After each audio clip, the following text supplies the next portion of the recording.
Hey guys, welcome back to the channel. Today I'm reviewing this pretty cool looking little mini drone from 4DRC. This is a 4D-V30. Comes in one of these sort of generic boxes that the 4D stuff always comes in. But what made me want to pick this little drone up is it has 360-degree obstacle avoidance. That comes in a little zipper case here. And you can see here's all the stuff that comes inside. You have your controller with the little mini drone mounted inside of it. And your little accessories and instruction manuals here in the rear. So let's go ahead and take it out. Now this is a non-camera version. So there is no camera on this drone, which is really what I want for a little drone that's going to be flying around the house. I don't need any kind of camera on this little guy. So let's go ahead and move the case out of the way, get the instruction manuals out here, and take a closer look at this drone. Now, as I mentioned, it comes mounted inside of here. So you just pop it open and you pull it out. Now it is foldable. So you just take it out of here and we'll fold the arms out. You guys can see how this little drone kind of arms sort of pop into place. And there it is. Now it looks like there's a camera, but you can see there's nothing here. There is a camera version of this if you want to pick it up, if you really need a little camera on a drone like this. But it's toy grade, so the camera's going to be very low quality. So I figured why not save a few dollars and not worry about the camera version of this. Now, as you can see, the 360-degree obstacle avoidance is here on the top.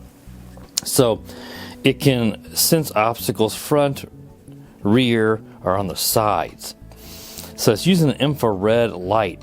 So this drone's going to be best in obstacle avoidance mode, but you can turn that on and off, thankfully, to fly it indoors, which I'm going to do today. It's sunny out today. I could do it outside, but sunlight, you have infrared light in your sunlight spectrum.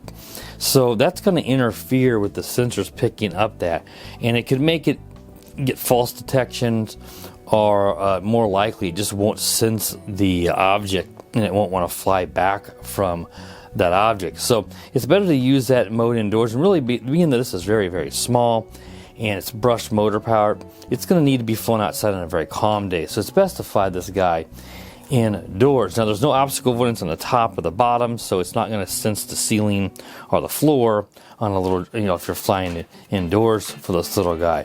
Now the LiPo battery is located here in the bottom, so you just have to pop it back, and there it is. And it uses a little micro USB cable, which is in the bag over here, to charge it. You can use any cable, because the little red light will come on and it will go off when it's fully charged, so you don't need a special cable, just a micro USB. Does not say the capacity. I know it's definitely 1S, I just don't know the capacity. Most of the time these batteries do say it on there, but this little drone actually doesn't have anything for it on there. And here is that bag. As I mentioned, your USB cable's in here. You get some extra propellers, a little Phillips screwdriver, and you get prop guards. So if you're flying this indoors, you might want to put that on so you're protecting these props, but I'm not going to mess with it today. It's going to add a little bit of weight, so you can have a small reduction in the flight time. But again, if you're using obstacle avoidance mode inside, and you may not need the prop guards, but if you don't have that mode on and you feel you're more likely to hit the walls of your house, you might want to install those. And then here is the controller. Your batteries are going to go in here on the sides. I don't have any batteries in the controller yet, but you have your controls. So let's just get the instruction manual here and get those controls so you know exactly what those controls are for this little drone.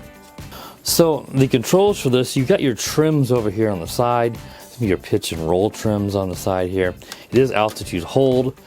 You always can tell a drone's altitude hold means it'll want to hold its altitude if the left stick is self-centering. On the top here you have your 3 speed rates. You can cycle through those by pressing this button. Over on this side is going to be your 360 degree or 3D flips, we call it.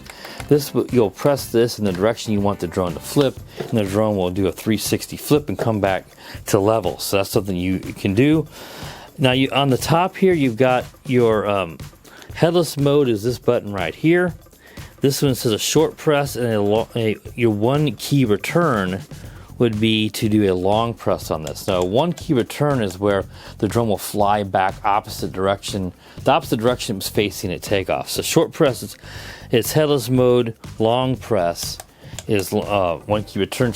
Headless mode is just where you're removing your orientation, so the controls will always be the same no matter which way the drone faces. It's a great mode for a beginner, but you don't really learn how to fly a drone, and it can get very confusing for someone like myself who's never used headless mode. But it is something that a beginner could use if you need be. This button right here is to turn your obstacle avoidance mode on and off. I believe that it is off by default, but we'll have to see when we start it up. Lots of times what will happen in obstacle avoidance mode is most of these drones I've seen that are toy grade that have this, they go into kind of a gimped mode, I would call it, where the drone doesn't have much pitch, and that's just so that obstacle avoidance works and the drone flies very slow. We'll have to see if this drone does that or not. I've not flown this yet, but that's one way we would know if it doesn't want to change rates or anything, that you're in obstacle avoidance mode. Down here on this button right here, this is your emergency stop. So a short press of this will stop the props. That's kind of weird that it's short press, because if you accidentally bump this, then it would turn off the props and the drone would fall there. That's an emergency if you're going to crash it, or more likely if the drone you're outside you felt like it's going to fly away, then you might want to press it. But it's odd that it's short press. Usually you do a long press so you don't accidentally bump it, because a long press will do your one key calibration. That's going to do your gyro calibration. If you crash the drone looks like it's tilting and it's not flying correctly, then you'd want to land it, put it on a level surface and press that button and do a long press. And then over here on the right, this is your one key takeoff and landing. So you press this and the prop should fire up and it takes off. Sometimes you have to unlock the props and then press this. We'll have to see which way it works. And then you press it again and the drone will come down and land. And then here is your power button right here. And again, I mentioned the batteries. I believe it said it takes 2 AA batteries here on the bottom. So this ought to be a fun little drone, and since it has an obstacle avoidance, it ought to be good for flying indoors, especially considering that it is very small. So that's enough jibber jabber here at the table review. Let's get this drone up in the basement here and fly it around and see how it works and how well the obstacle avoidance works. We'll be right back. Alright guys, let's get the little V30 up in the air and see how this guy works and how well the obstacle avoidance works. Now, I did mention this took 2 AA batteries. I was wrong. It takes 2 AAA batteries, so I was wrong about that. Let's get it up in the air now and see how it flies. Now, before that, we can do a long press on this button to do the gyro calibration. And you see that red light flash in the rear of the drone over there, right there. So that means we calibrated the gyro. Let's go ahead and do the one key takeoff. I'm gonna bring it back down so you guys can see it. It is very, there's very little pitch here. It's pretty stable. Looks like there might be a little bit of drift, but not too bad. I'm gonna just trim it up a little bit. A little right trim. That's not too bad. And obstacle avoidance does not work by default, so we'll turn that on in just a minute. But let's go ahead and just test out those rates. So you can see it's got a decent yaw, but very little pitch. Very little pitch, you can see there. Let's go up a rate, and now we have a lot more pitch. It's been a lot sportier. Bring it back into view. The yaws looks like it might be a little quicker. We can go to that third rate. Now we have even more pitch, and the yaw's really fast. That might be being better for outdoors. We'll try it indoors. I may want to go with the middle rate indoors. Let's take it over here and bring it down. Let's try some of those 360 flips while we have sufficient battery power. So, there you go. That flipped just fine. Let's flip to the left. Again, you have to really get it low. It's not easy to do these flips when you're indoors. Flip to the right. Yeah. Kind of scoot it out of view there. Let's do a backwards flip. Yeah. Works great. Let's try an auto landing to see how well that works real quick here, but before we test that obstacle avoidance. So let's do that. And there we go. All right. So it flies pretty good. Now I need to get it here and move it around here. So we'll do that in just a moment. Then we'll turn the obstacle avoidance on. So let's go ahead and just do a manual takeoff. Just give it some throttle and then give it throttle again. That, when you do that, it won't take off as high. Auto takeoff takes off very, very high. Now we're still in the highest rate, and you can see you get those white LEDs in the front, which I didn't mention a while ago. And then you have that red LED in the rear. So that really helps with orientation. You see the red light, you know you're looking at the rear. The white light, you know, the dual white lights, you're looking at the front. Let's see, we should be able to do some funnels with this. Yeah, not too bad. Let me get it back into view here. The funnels are what you do, you know, if the drone's got good yaw. You can see it kind of scooted out of view there when you're doing a funnel. But it flies great, very stable, very smooth flyer. And you can see with those props on top, I didn't mention this earlier, I showed this is direct driven. So the props are right on top of the motors, there's no gears. That's why it's quieter, and it's usually more efficient. You usually get better flight time as well when you have direct drive props. Yeah, this flies great. Again, I can't really open it up and fly too fast because of the limited space and the fact that I want to keep it in the field of view of the camera. So let's try the obstacle one out. So I'm going to fly up towards the fake brick wall here. So what I'm going to do is I'm going to try to land it. Ooh, I missed the edge of the table. I want to tilt the camera up a little bit more, just so we can see that brick up there. That way we can try to test it up here. So let me go grab the drone. And anytime you do have any kind of crash, make sure that the arms are all folded back out. You can see this one was bent in. Obviously, if it's a little bit even out of whack, the drone will not fly right. So let's go ahead and put it up here. Let's just try to put it in the obstacle avoidance mode. So I'm going to do a press on that button. It should be an obstacle avoidance mode, I believe. Well, hopefully it is. So let's go ahead and give it some throttle. Yeah, now see, we were in the highest rate. I didn't power it off. You can see, look how little pitch there is. Let's get it closer, you guys can see. It's flying really slow. Whoa, it detected it detected me or something, and when I did that, the drone, it pitched and it flew off to the side. But what it was doing was the drone was very little pitch. So let's put it back on here and take off. So obstacle avoidance definitely works. It just seemed like it was awfully sensitive. So let's go ahead and do let's do that gyro calibration again. After a crash, let's go ahead and take off again.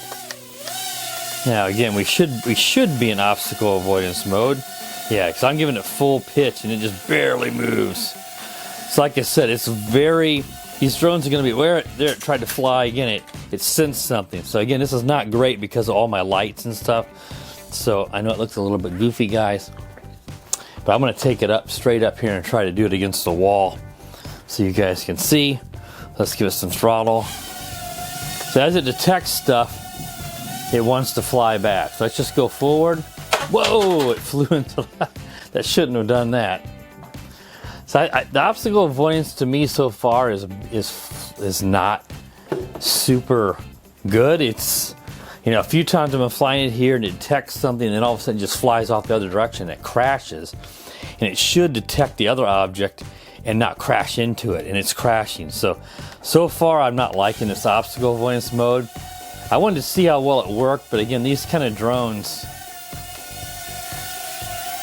see there, I don't know what it did. Like, it flew up and then it tilted this way, like it detected someone off to the left, and it flew off in its corner and crashed. So I don't like this obstacle avoidance at all. Most of these fly pretty good. This is flying great with obstacle avoidance off. Let's try it one more time, but I wanted to fly forward into the wall, and the drone tilted and went off towards the corner, and I'm like, why? I mean, there was nothing over here to the left of the drone that should have made it want to tilt. I'm going to do that gyro calibration just to be safe. Let's give it some throttle and take off again. Now we're still in obstacle avoidance. I'm going to try to fly forward and see if it'll detect anything here and fly back. There it did. That worked well. Now it detected a wall behind. See, it's taking off. What happened is it flew back, which it should do, but it flies back the opposite direction too far. It should do it a couple of feet. It flew back to the middle of the room, kept drifting. It got behind the camera here, got right up next to the wall. Then it detected that, went forward. I brought it back out, trying to control. All of a sudden, it tilted and went off to the side. So the obstacle avoidance can be a bit too sensitive, and it's detecting objects too far away from this little drone. at times. Other times it doesn't detect it at all. So let's just do it one more time out of curiosity. But yeah, this obstacle avoidance mode is terrible, and I wouldn't use it. I thought it might be something that could be useful to fly indoors with obstacle avoidance, but it's just detecting. Let's just take it forward here. Yeah, it flew back. It's just trying to regain when it. Let's take it forward, and there it's flying back. That didn't work too bad, but see there. But it's like when I give it controls. I'm gonna land it. When I give it, what is it doing? Oh, this is weird. Give it an emergency stop. It was when it flies back the opposite direction. It goes too far. Then it's like the controls become headless mode. Like I tried to give it forward pitch and the drone flew further backwards. So it was reversing your controls. That makes sense? Until it finally stops doing the obstacle avoidance and then the controls reset. This is terrible. So the obstacle avoidance on this drone is awful. It's not that it doesn't work, it's too sensitive, and then the drone ends up becoming erratic and pretty much impossible to fly. So I'm going to turn the obstacle mode off, and now we can just go back and fly it normal. So I can tell you right now, if you're interested in this drone, I don't think it's a bad drone. Just don't expect anything from obstacle avoidance. And I don't know if there's an obstacle avoidance. If there's a version without the obstacle avoidance, I would get that. Let's go ahead and just give it some throttle and then take off without that. Now you can see I'm in the highest rate again, so it remembered that, and it flies fine. It's agile, it's smooth, it's what you want.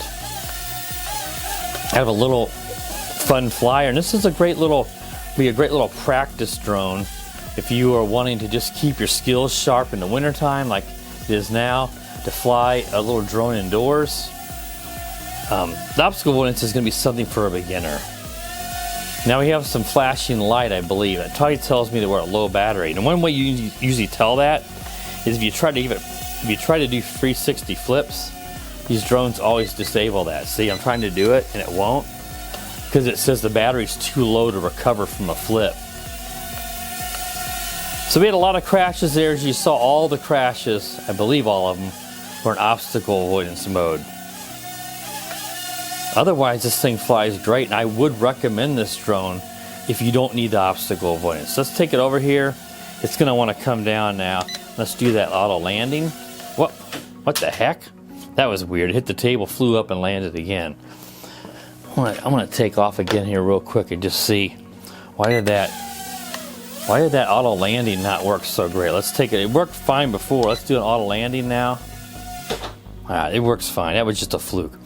So overall, I do like this little V30. I do think it's a pretty decent little drone. Just don't expect a lot from the obstacle avoidance on this little drone. But otherwise, I think it's pretty good. So if you're new to the channel, guys, please subscribe. And if you want to purchase this, there'll be a link down in the video description. And as always, guys, have a great day. The power of the dark side.